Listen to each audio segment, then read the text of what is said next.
So let's put this out there.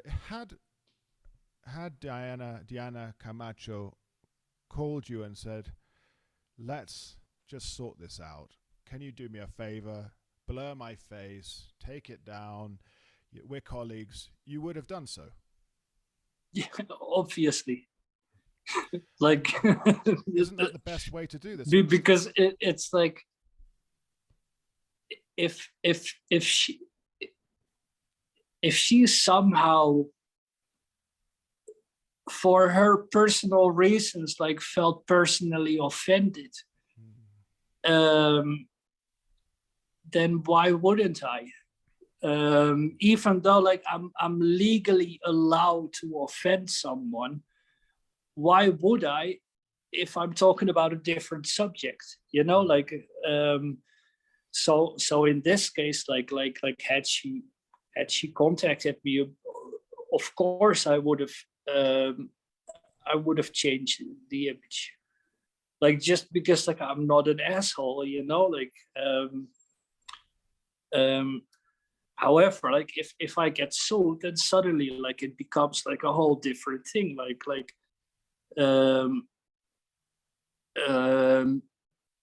Yeah, at that point, like all ways like of like just being civil disappear, like, and you start like setting like legal precedents where you really don't want to go, because like at that point, like anyone can sue anyone every time like someone makes a joke that someone else doesn't like, you know, like that's not the way, that's not like what the law is for. It's strange to me that that you wouldn't try and sort this out personally. I think it sort of represents someone who's afraid, doesn't know how to respond. But maybe that's the legal advice she received at RCN, considering that you are an independent media outlet, therefore can be trampled by the machinery of such a huge media outlet. I don't know. I don't know what's behind it. I hope you don't have to press, let's say criminal proceedings. I would rather that it's been resolved. Let's move on. Let's report again. Let's tell what's going on in Colombia, not this. These end up being news stories. Well, it will. It's something I need to talk to with my own lawyer, because like my personal preference also is that, like, first of all, that she takes down that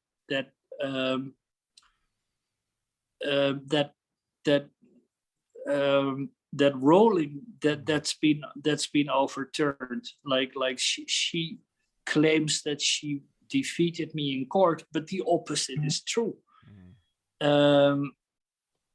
So and it would be nice if she could like apologize, like for falsely accusing me of all kinds of things. Like if she's willing to do such a thing, then I'm fine. Like I'm ready to get back to work. So we could do two things. You could reach out and say, listen, I didn't know I was using your photo in this way, that it upset you. I apologize, and she could then apologize as well for the baseless claims of extortion. It would be, like that would be the normal thing to do.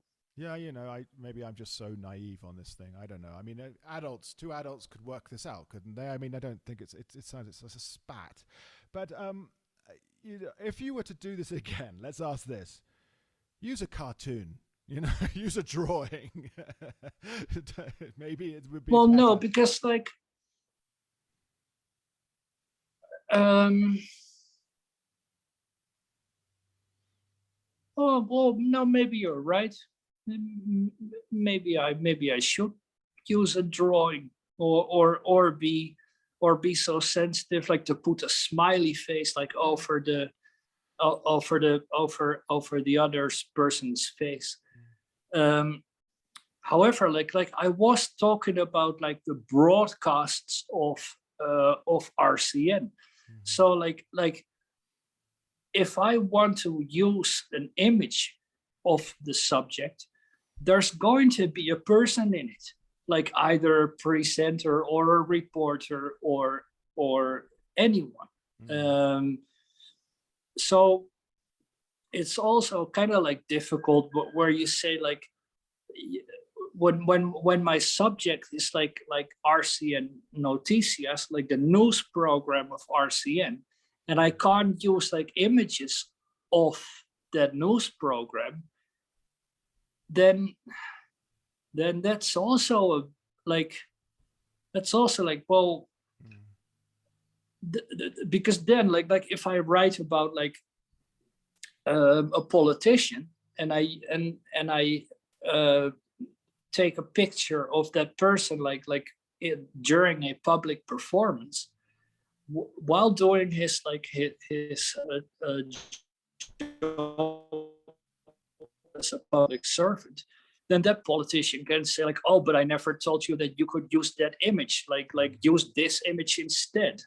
You know, like it doesn't work like that. Like if I report on a certain subject, then I should be able to use an image of that subject.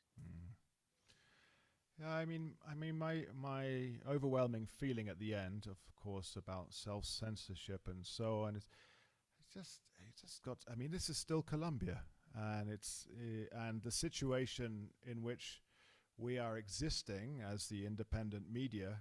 This isn't Nicaragua, but it's Colombia. It's not Venezuela. It's bad. There is an uneasy tension. One does feel the aggression. Even for the most basic things, calling up to ask a question, you get a pushback. You're only looking for the negative things. Well, actually, you can say something positive but it has to represent what we're looking for. It's becoming very difficult, and as we've mentioned previously, I'm very careful. Everybody will know that as well. But you need to be careful too. I mean, we don't want you to become a martyr for the independent press, Adriaan. We don't need another statistic in Colombia, so you just be careful. Well, but that's like that would be more of an issue for the guys at Canal Dos. Like I actually am in a rather unique position where I can try to push the boundaries. And when I take an editorial decision like using satire in an article, like I'm very aware that I'm like doing something different than the ordinary, and that I'm experimenting, and in some cases like I look up the boundary. Like I did another article in which I totally roasted this attorney that's like constantly harassing journalists. Like I completely roasted him, and then put like in the photo like sue me. Like, and I'm obviously very conscious that I'm like on that I'm looking like to broaden the boundaries like of the freedom of speech. Because I believe that like it's very important for news consumers to have access to a wide variety of news. So like it's important to have like the New York Times, but the New York Times like has a very limited range.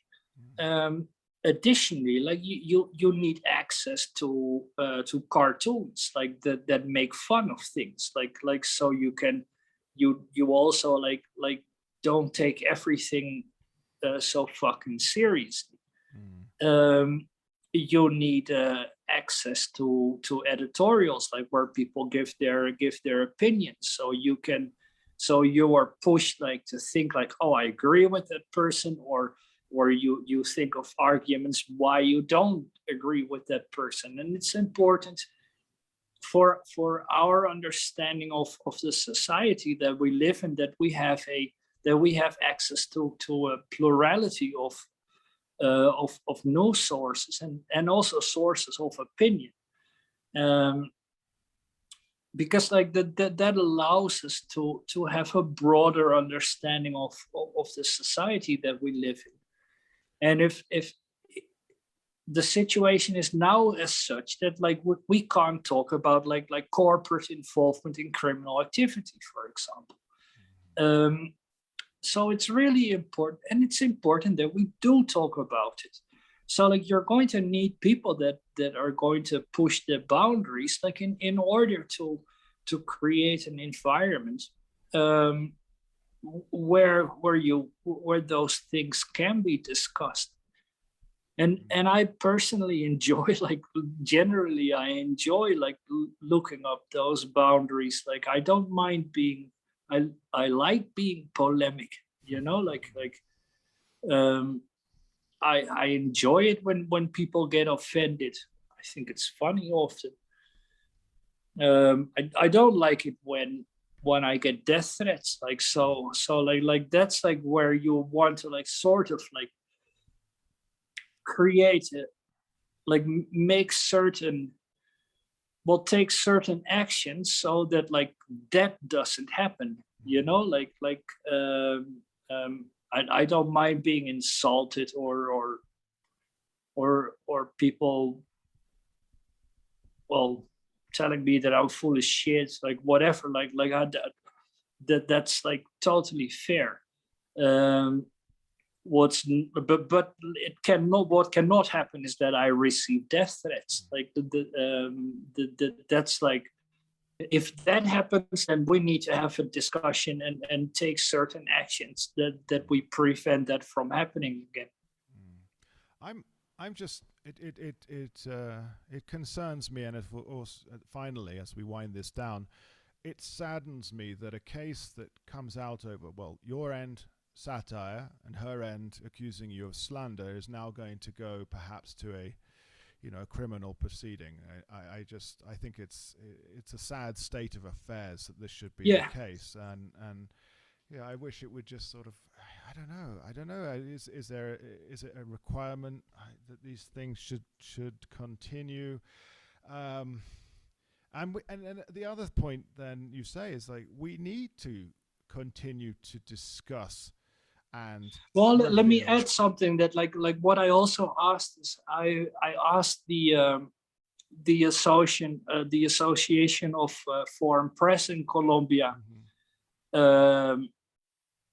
to pronounce itself, like and to say like, okay, like this shouldn't go like and come up like with not a judicial thing, but more like an ethical pronouncement, like where they say like, well, I don't know what I asked them to make a pronouncement, because like I'm also interested to hear like in the opinion of my colleagues, like about like when I cross the line and when I'm within the what is acceptable. Like I'm really just on my own. So like obviously like I make mistakes like once every so often. If what I did was a mistake, then I will have to admit it. But at this point, like I'm not convinced. Like I haven't heard any arguments about me making a mistake. Like because like I don't pretend to be like the New York Times, you know. Like I've as I put in like the description, like the most irreverent website. Like if you read Colombia Reports, you can expect sarcasm and some ridicule here and there. I don't want to be some highbrow liberal elite kind of journalist, I have no ambitions to do any of that type of stuff. Like otherwise I would have tried to get. I mean, I did that, and I resigned from my corporate journalism job because I wanted to play around with journalism a bit, see if there are other ways of reporting, as has been done previously, with Gonzo journalism. Gabriel Garcia Marquez has also contributed a lot to journalism and no journalism specifically. And these different forms of informing people and using different styles in getting information to the public, that should be a constant experiment, and I kind of like experimenting with form, use my creativity to make people laugh, instead of just make people angry, I think it's important that we don't. I also I'm experimenting with using less politicians and more academics, for example. That's another thing I'm experimenting with, but obviously doesn't generate as much controversy as when I use ridicule or any form, any type of humor. Well, I mean, we've heard your side. The obviously the opposite side is available in the Colombian press, and we can hear about this. But I think this is indicative of a bigger issue of what's going on with the press here in Colombia, the reporting, the nature of things. So let me take this moment and say, Adriaan, please look after yourself, stay safe, keep reporting, and let's hope that there's an amicable outcome, I think, to this case, because I think I think that's the best for everyone. So we'll sign off there. We're Colombia Calling. Been talking to Adriaan Alsema of Colombia Reports. That's www.colombiareports.com. He's been on the show many times. In fact, his episode from about 5 or 6 years ago, or 4 or 5 years ago, is still number one of all time listening rates when you talked about Narcos in Medellin, the Narcos series. So there you go, there you have it. But he's closely followed by Sergio Guzman's one explaining the Paro Nacional. So there we go, there you have it. But thank you everyone for listening. Thank you for you all out there. We will be back next week. I've got more people lined up to talk about Colombia. Adriaan, thank you for your time. And as I said, thank you. Stay safe. Thank you. Bye. Bye.